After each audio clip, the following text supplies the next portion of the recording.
Hey guys, welcome back to the channel, and this is a figure that I didn't expect to take a look at, and I really wish I could tell you that the Transformers The Last Night Voyager class Optimus Prime is stunning and awesome and fantastic. Alas, I really can't, and I'll explain why when we take a look at everything to do with this guy in the latest GotBot True review.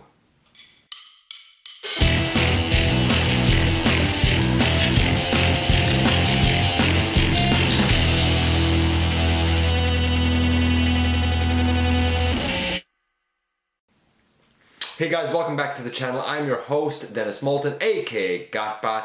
As always, please like, comment, subscribe, share, check out Machinery of Man and the Everything Factor. Have a look at Universal Collision. I am really, as we speak, I'm taking a break right now to shoot this, but as we speak, I am working diligently to finish the season finale. And of course, check me out everywhere. Now, I just said a moment ago that I wish I could tell you that this guy was amazing. And don't get me wrong, it's not that he's bad. He's not. But I gotta look at it again, and I'm looking at this whole line the same way. Cost value. Here in Canada at least, and in many parts of the world, this line has seen a price hike. And I'm gonna tell you now, here in Canada, this is not worth 40 bucks. Definitely not. However, I got them on sale for a regular Voyager price. And I said, okay, I'll take the risk here and I'll see if he's worth that regular Voyager price point. And that's what you and I are going to discover here today. Is he worth getting at the full price? No, definitely not. Is he worth getting on sale? Let's see. And if you live somewhere where the price hike hasn't come in and you're, getting him for the same cost value that you would any Voyager, is he worth getting at that regular cost value? Well, we're going to measure him as we always do. And we're going to start off and take a quick look here at the box. It's just a box. Nice, very nice artwork down here. I like that there's individualized artwork on all of these boxes. The boxes look beautiful, but again, I'm not a box guy. This is going to go recycled. I don't really care. Of course, this is one of those premiere editions. On the back we have the product shot right there, and you can see that there's Grimlock over here, and on this side his huge bio says that he's Earth's greatest protector. But again, there's nice artwork there as well. So taking that out of it, because it is not what we're going to be focusing on, let's take a moment before we go into anything and look at his accessories. He comes with his now famed, I guess we can call it, shield. And I think that it looks beautiful. Obviously, they had a lot of Allspark blue paint, I guess, lying around. Normally, I'm not a huge fan of that shade, but it really kind of works on this, and it has a beautiful gloss kind of sheen to it. It looks fantastic. There's a 5mm peg that would go into his arm. I'll also show you storage in vehicle mode.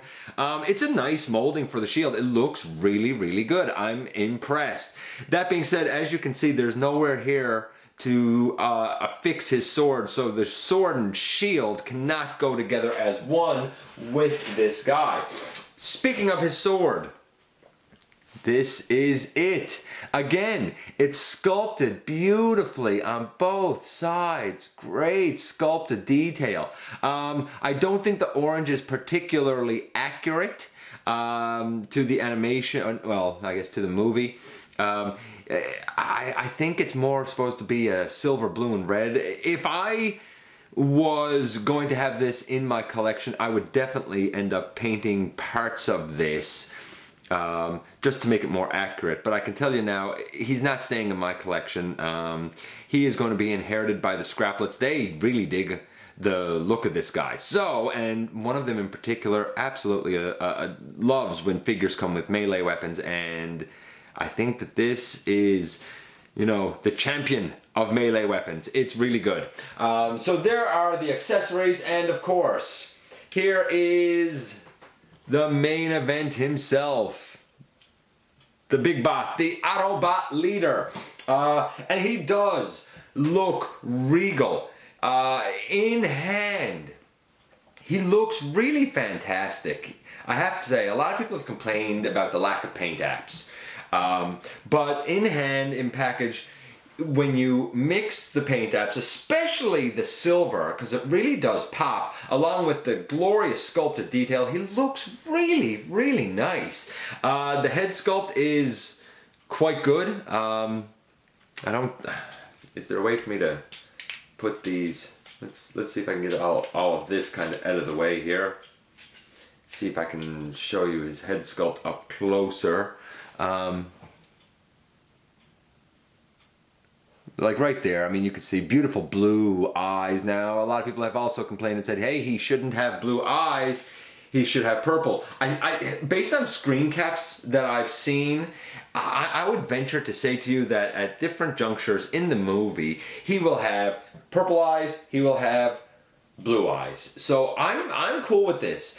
I just saw today, actually, some shots released of a Dark Optimus where he does have the purple eyes, and they look absolutely brilliant. That is a Japanese release. Looks fantastic.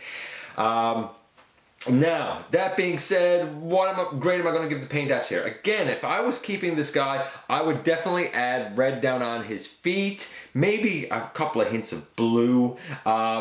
The blue on his knees should be coming down a little bit further. There's a bit of molded detail in right here. That should be yellow. So they've done a little more silver really than they should have, I guess. His chest. I like the interplay of the red and the blue. Has like a metallic flake in it. It's beautiful, beautiful blue. But there should really be some flame detail there. Again, if I was keeping this, I think I would probably try and add at least a little bit. As it is, I don't think I'm going to bother. Silver should definitely be up on the smokestack pieces. I've heard that they are supposed to be indicative, and the reason that they're up like this is because they're supposed to be indicative of angel wings. I don't know. I'm just reporting to you what I heard. The head definitely has more blue on it than it should, but I think that might in part be a bit of kind of lip service to those ardent hardcore fans that say, hey, his head is blue, his face mask is silver. I can understand why they did that because it looks more Optimus Prime-esque. But to be movie accurate, it should definitely have more silver on it. That being said, all that being said, are you going to mistake that this is Optimus Prime? Definitely, definitely not. I'm going to give his overall paint apps about a 7. There's more that could be done here, but what's done is done extremely, extremely well. If you didn't want to touch him at all, if you aren't super into the accuracy, I don't think that you're going to be disappointed and say he's lacking apps. I think when you see him, you're going to say he pops and he really does look brilliant, even if he's not totally accurate. Now, that being said, let's just move him here for a moment. And I'm just going to bring in the Age of Extinction, Optimus Prime. Now, for me, this is my go-to Optimus for really everything. I put a lot of custom work into this guy. I've even made him a faceplate. I discussed that, I think it was episode 72 maybe, how I made that faceplate and how I fixed it to him. I also discussed the custom paint apps that I did when I looked at this guy in full in, I believe, episode, I want to say 64. I could be wrong on that, but I'm pretty certain it's around that area a long, long time ago. They scale actually really well. One has, you know, more of a, obviously a G1 look because of what I've added to him. The other, obviously the movie look, but in terms of which one looks better, I have to say, if I had just left this guy stock out of package, the last night one looks head and shoulders better. Head and shoulders better than the Evasion mode. Really, really does. That being said, I also think that the last night one looks way better than the Age of Extinction leader class version that we got with that atrocious and obnoxious, huge, ugly backpack that he had. Things actually store away very nicely on this Prime. Even the way his backpack is done. And speaking of which, we're going to take this guy out of it again. A lot of people, when they saw him, said, oh, he's a remold, including myself at first, of this guy, the Age of Extinction Galvatron. He's actually really not. I see a lot of inspiration taken. For example, we have the shoulder pieces on Galvatron. Well, you know what? We have shoulder pieces on Prime. Remolded, bigger, but I get the idea. His arms, I do believe they fold kind of back behind him. Optimus's fold out in front of him. But I think that the biggest part, and I'm just going to take off Galvatron's blaster here for a second. I think the biggest part that had people thinking, by the way, they scale rather nicely together, I think. But I think that the biggest part that had people making the comparison is the backpack. That's the way it looks on Galvatron. And, oh, put down his waist piece here. This is the way it looks on Optimus. Very, very similar with the, roof of the cab there and bits stuck out on the side. However, the difference is that pretty much the entire cab of the truck, using some spring-loaded mechanisms, folds up on this guy's back. With Optimus, you have separate pieces and panels that fold up. I think the inspiration was taken from this because they had found a method to really compress a lot of what would have just been kibble hanging away in a very nice, clean fashion with Galvatron, and I believe that they just refined it for Optimus Prime. And you know what? I can dig that. I really can. But barring that sort of inspiration, maybe even some inspiration in terms of how the forearms and fists were molded. Barring that inspiration, no, they are not the same. They do not transform the same at all. So I'm going to take this guy out of it. Let's get into the articulation. Now, I'm actually going to compare the articulation with the Evasion mode Optimus because a lot of people have been drawing a lot of comparisons with these guys. I guess because they're both Voyager versions of Prime. In both cases, we have, the Evasion mode Optimus actually has a head that can go left and right and up and down. Great. The Last Night Optimus, bringing him in closer here, the Last Night Optimus has a head that can go a little bit left and a little bit right. Not a lot because the shoulder pieces really do hinder it. It ever so slightly nudges up and can look down ever so slightly. Limited head articulation. It's there, but it is not as broad, we'll say, as the Evasion mode Prime. Then we come to the arms. Way out to the sides. I dig it. We have a nice bicep swivel. We have an elbow to about a little over 90 degrees. Nothing at the wrist. And the arms can also go around 360. And this one is weird. He has the bicep swivel, so his arm can go across his body this far. But if you unhinge his shoulder, he can actually reach all the way across his body. So it's a transformation thing, but it works to give you some added articulation in the arms. So, you know what, I'm going to kind of give it to him. I would say that the arms of the Last Night Optimus eke out a victory over the Evasion mode, largely because this guy doesn't have these terrible looking elbows that are really just truck chunks, and I mean his arms go out the same. The advantage that the Evasion mode Prime has is that his wrists do swivel. What else on this guy? The chest pieces can move. That's for transformation. He has a fantastic waist swivel that can go all the way around, not impeded by the backpack, which I think is really important with this guy. Then we get to the legs. By the way, the Evasion mode Optimus, he also has a waist swivel. Gets a little impeded by the tires on the side, a little bit, and doesn't go all the way around 360. But it's there. So waist swivel win for the last night version. Now we get to the legs. Luckily, this hip skirt piece can go up, which does help, because now the legs can go all the way forward, which is fantastic, and they can go all the way back, which is also quite fantastic.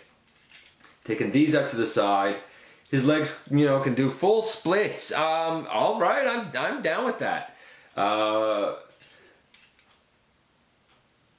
I totally dig that. Now, thigh swivel. So far, really a little bit better than the Evasion mode Prime because the legs go out further to the sides. Back and front, well, that's the same thigh swivel. Really, I guess really that's the same. Now, the lower legs is where this guy really sort of falls apart for me. He does not have ankle tilt. The Evasion mode Optimus has a little bit of ankle tilt.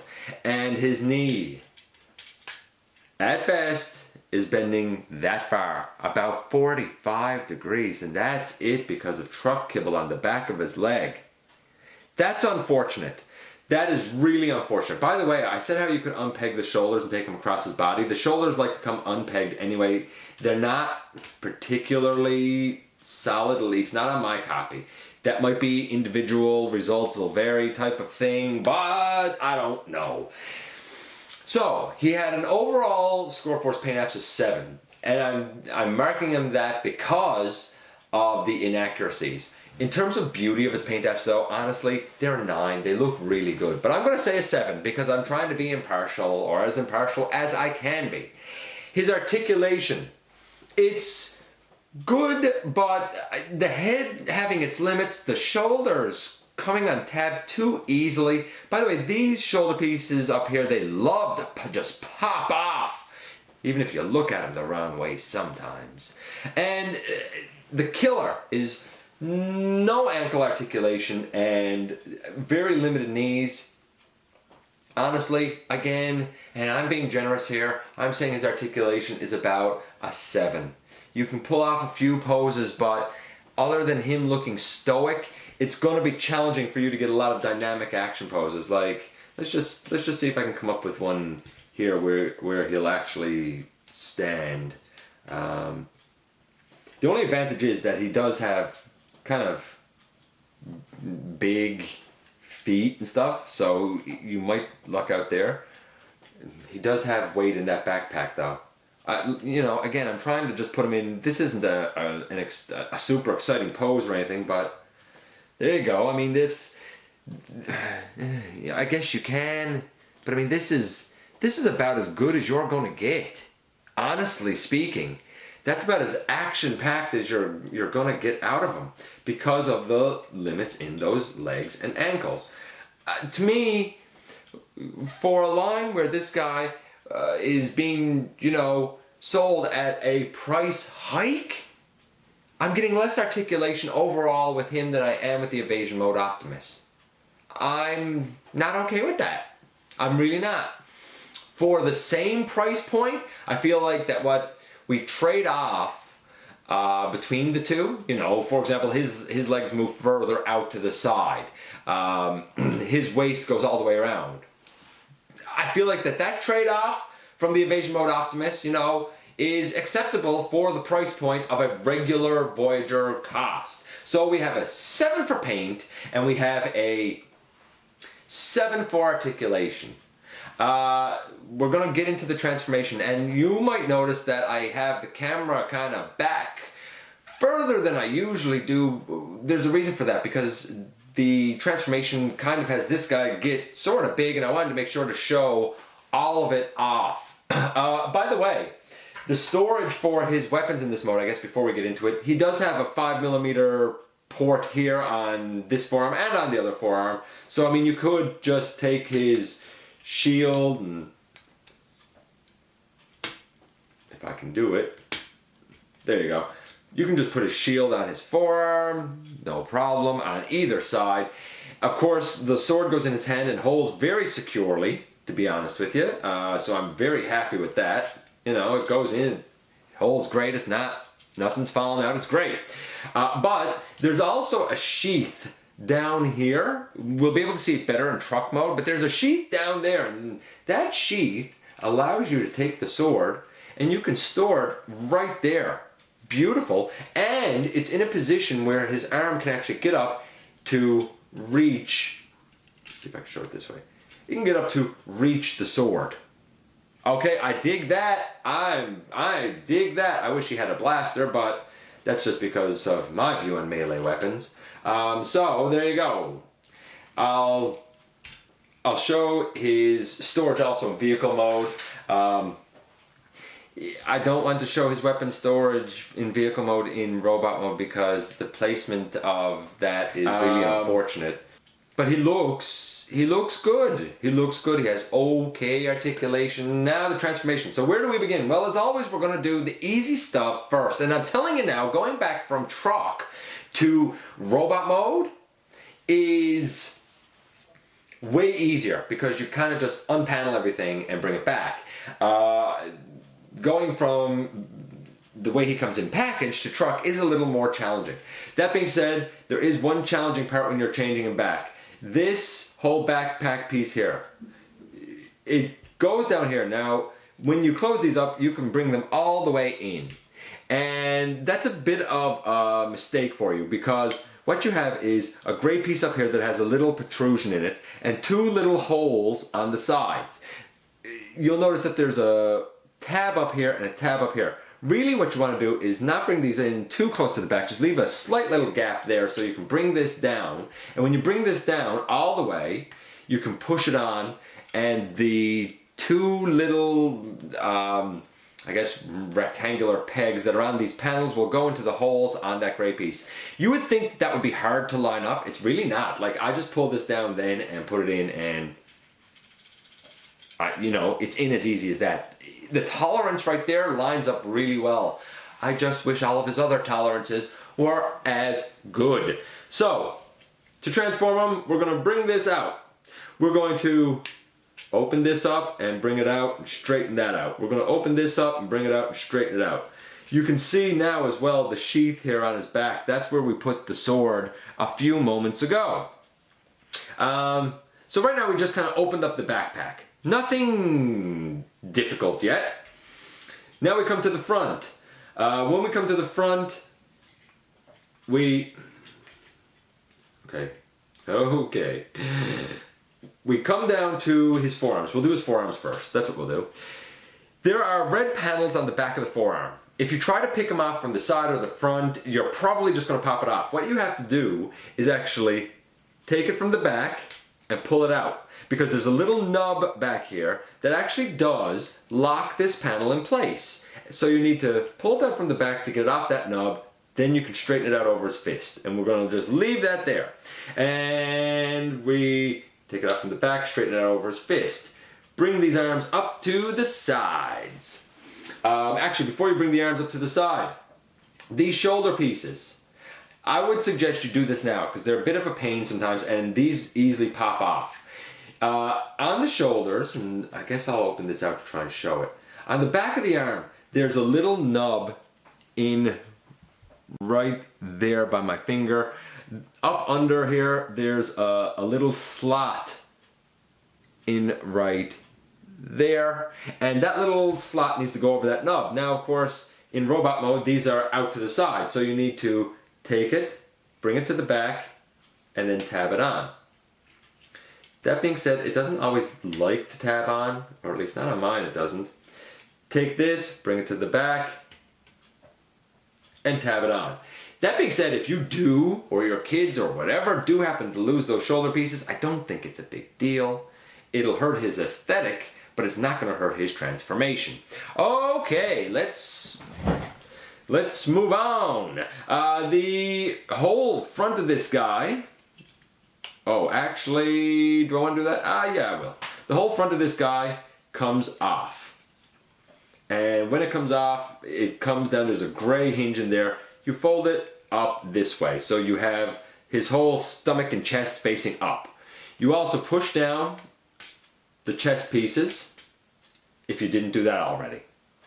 Take his waist and turn it around 180 degrees. So now he's like got the back of his legs facing us. The shoulders here will come forward. Hold on, let me see, that one just popped off there. See, folks? See what I mean? Okay, now I got that shoulder piece fixed. Okay, now that you got the shoulder piece fixed, you bring the arms up and you bring the arms up. They're kind of your, I guess you could call them a bit of your guide, right? Because your arms should be in line with those shoulder pieces. Then you fold this in. Oh, actually we'll fold his head down. And then we'll fold the shoulder in. And we'll fold the shoulder in. And this is what we have now. Doesn't look like much of a truck yet. These hands should be able to tab together. But that being said, mine don't usually like to stay tabbed together, so we'll see how long that actually lasts. My guess is not real long. It's more of a guide, I guess, than anything. This whole cab piece, we can just bring that up over the smokestacks for now and sort of just leave it there. You know, no big deal at this juncture. I guess I'll try and straighten up those arms a little bit. Bring that down just a tad. So there's the idea, and of course the idea is that these will flip out. Now, while you're at it, come to these, and I would suggest you actually hold in on this gray hinge in here to straighten that out. You'll hear a little click. I hope you heard that. Because if you don't hold on to these in here, they're probably not going to pop off from in here, but you're probably going to have some panels that might end up popping off at some point, or you might put stress on the pin that's holding it in here, because you do have that little, almost like that one little ratchet. We're going to just leave these free-flowing for now. This waist piece, that comes up just like that. And now we're going to deal with the legs, which I think are both genius and frustrating at the same time. You will, how do I want to do this?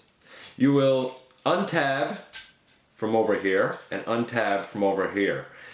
There's a little hole in this red section that goes over a little blue tab here, and same on this side.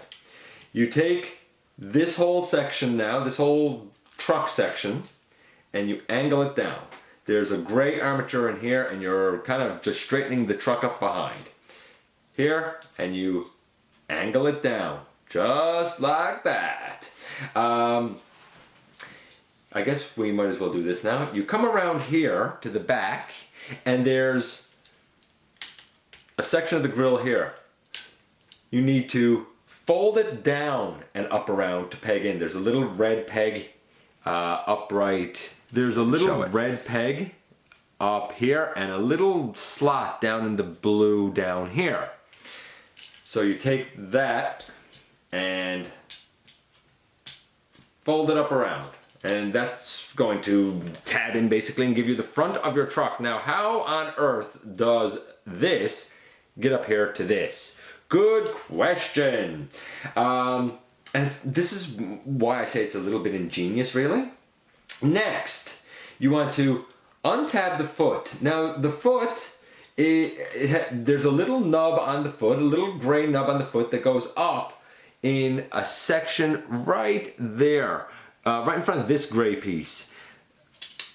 Right? It would tab in right there. And you just untab it to bring it out. And you'll notice that now the back of his leg is free flowing. Beautiful. So you take that out, and I guess we'll turn this around for now. How do I know that I need to turn that foot around? Because now we have a hole in here on this gray piece, and that little nub on the foot goes into that hole on the gray piece. Or at least it should. Sometimes it fits easier than others, although it went in there, I think, no problem. I have one that goes in really easy. I have another that does not like to go in very easily at all. There, it actually clicked in. Boom. And the other side,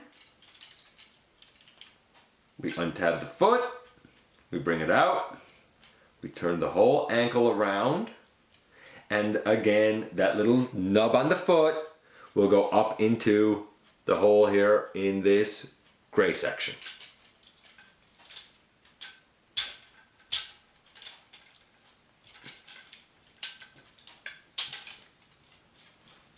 See what I mean? Like, it doesn't always want to go in there. And it needs to go in there. That's the thing. I have actually, for the record, this one that I'm working on here now, I have actually taken sandpaper to. You got to put a bit of force on it. I don't think that kids are going to find doing these feet very easy. They're on these little pieces of plastic here that I don't feel like are super thick, and I'm waiting for these pieces to get broken off by kids. I know what you're going to say. These premier edition ones or whatever are meant for collectors, true, but let's be realistic. The majority of these are going to end up in the hands of kids, and I don't know if having the tolerances so specific that these feet need to tab up or he won't really be able to peg together correctly is the best thing. It's even possible, to be honest with you, because the feet are on ratchets, my suggestion would be, if you're getting this for a kid, honestly, take something like a penknife, cut those tabs off. You really don't need them to tab in. It's nice that they do, but you really don't need it, and it will make the transformation exorbitantly easier for a kid. Okay, so what do we do now that we got all of that done? We take the legs and we turn them so that the shins face each other. There are these long gray pieces here. They need to come out around the front. So I guess we'll try and do that now. Bring that out, right to the other side. Now it's out front. We do the same on this side. Take it, bring it out, all the way to the front. Beautiful. Now, take the leg and swing it up. Take the other leg and swing it up. And open these pieces out so that they're kind of out of the way. So now we have like these flaps and these flaps just sort of flailing away. Take the back, and those two gray pieces that you just flipped around, they peg together. The one thing I guess that unnerves me about this is that those two gray pieces are really the only pieces that peg together in the back, and I don't like that, because I never feel like the back end is super duper secure. Once you got this done, take this flap and bring it down. There's the back of the truck finished. Now we got to deal with the side of the truck, or the side in front of the truck. So, how do we do that? Well, get that piece out of the way and bring this all the way up the side. Do the same over here and bring this all the way up the side. When you bring these pieces up, my battery's getting low. When we bring these pieces up, there's a little blue tab here, a little blue tab here, and they go into slots on the thighs. There's also some molding up here on the thighs. It goes into a little notched out piece right there, and a little notched out piece right there. The more perfect you can line that up, the easier your life is going to become. So I'm going to try to line that up now. There, and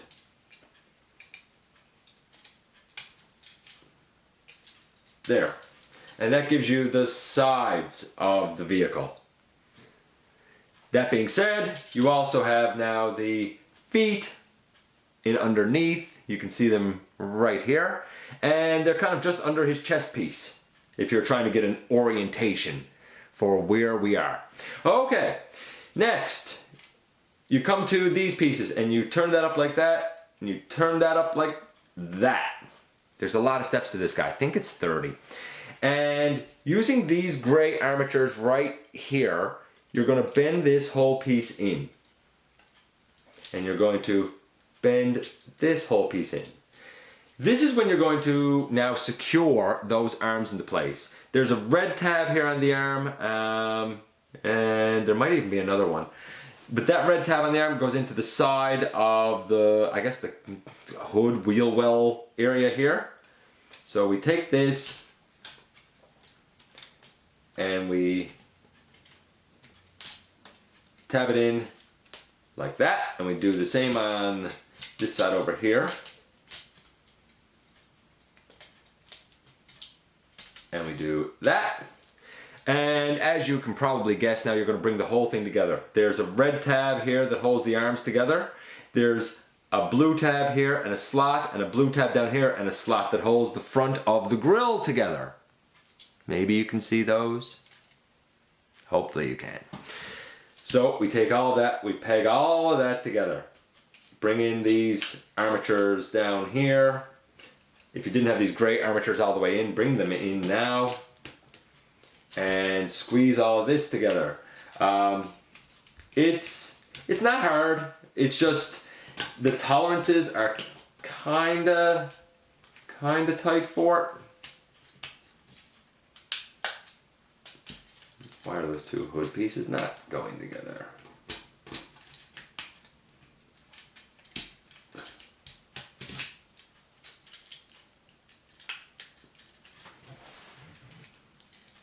Okay, maybe I was wrong. Maybe it is harder than I thought. Or maybe it's just because I'm trying to do this now on camera, and that's always more of a nuisance.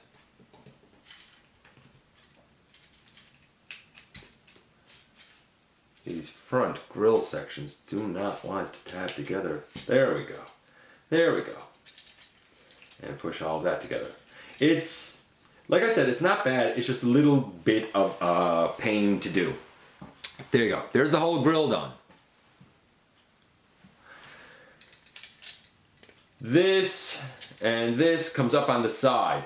There's a little tab over here that goes into a slot right there. And on this black piece, you have another little guiding tab that goes into a little notch down right there. Both of those should be in place. So I bring that up. I bring that up. A lot of times I do these ones at the same time.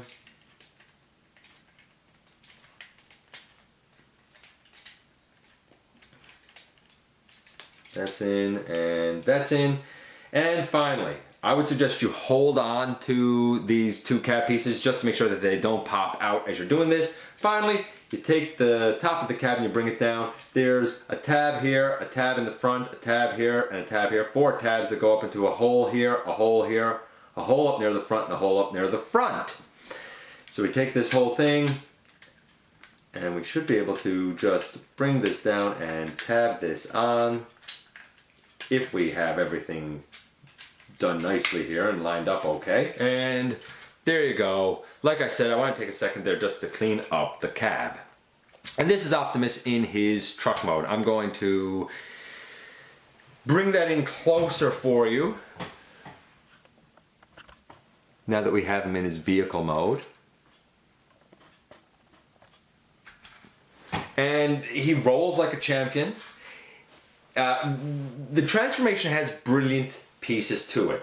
Once you get used to it, it's not too bad. But those feet being so difficult to tab in, as I mentioned, I think that that's a pain. I would probably cut those nubs off if I was giving it to a kid.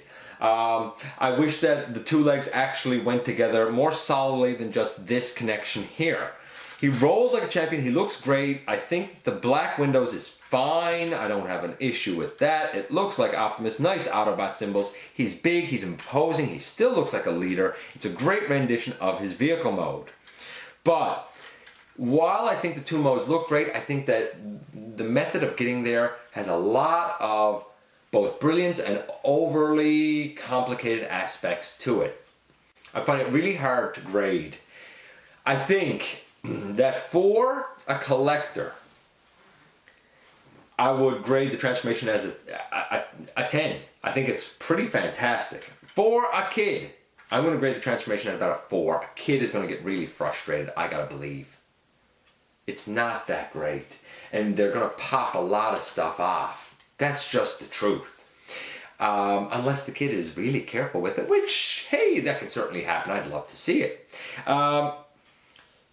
So the weapon storage in this mode, well, it's okay. The shield goes pegged in back right here. Or you can peg it in the other way and have it facing out over the tail end. I put it in there because it still keeps the whole truck silhouette. I do like the storage for the sword. It's underneath here, and you come and you push it up like that. It does not affect him rolling at all. I think that people are complaining about this gray, would like that painted. At least the smokestacks, maybe not in here, but at least the smokestacks. So, for the first time ever, I'm going to have to give this guy 2 scores. If this is a figure that your kid wants because they're a fan of the movie, my overall score was a 7, a 7, and a 4. Honestly, this Optimus is he's about a 5.5. It's not the most fun. It's not the easiest thing to change. There are more kid-friendly Optimus Prime transformations out there. If I'm looking at it as a collector piece, I think that the paint, though not quite accurate, looks really nice. I'm going to have to give that a score of about, I'll say 8.5, so I don't get too much flack. His articulation is still a 7. The transformation, probably 10. So overall, he's about a good solid 8.5 for collectors. So he's about a 5.5 for kids. He's about an 8.5 for collectors. He's good. He is. Is he worth the regular Voyager price? Probably. If you can score him cheaper, though, do it. But probably. Is he worth a price hike? Most definitely. Most certainly not. This is not a $40 toy. It's just not. Because of the materials used, the plastic feels a little bit thinner in places. Because of the, tolerance issues, it's not a $40 toy in my estimation. But it might very well be one worth getting at the regular Voyager price point, which I guess now would be on sale, depending on where you live. My personal overall score for this Optimus, he's about a 7. If we took the 5, actually, you know what? If we took the 5.5 and the 9.5, let's do this tournament style. I guess he's about a 7.5. Let's say the overall score, whether you're a kid or a collector, the overall score for this guy is about a 7.5. It's an okay figure. It's all right. It's certainly better than the leader class. There's no doubt about that. It's certainly worth a regular Voyager price point. There's probably no doubt about that. Anyway, I guess that's it for this guy. I don't think that I've overlooked anything. I don't think that there's anything left to say about him. I'm going to thank you for dropping by, giving me some of your valuable time. Let me know what you think about him. Was I too harsh on him? Not harsh enough? And what else can I say? Thank you very much for giving me some of your very valuable time, and I look forward to the next time that you and I get together for another visit right here inside the videos.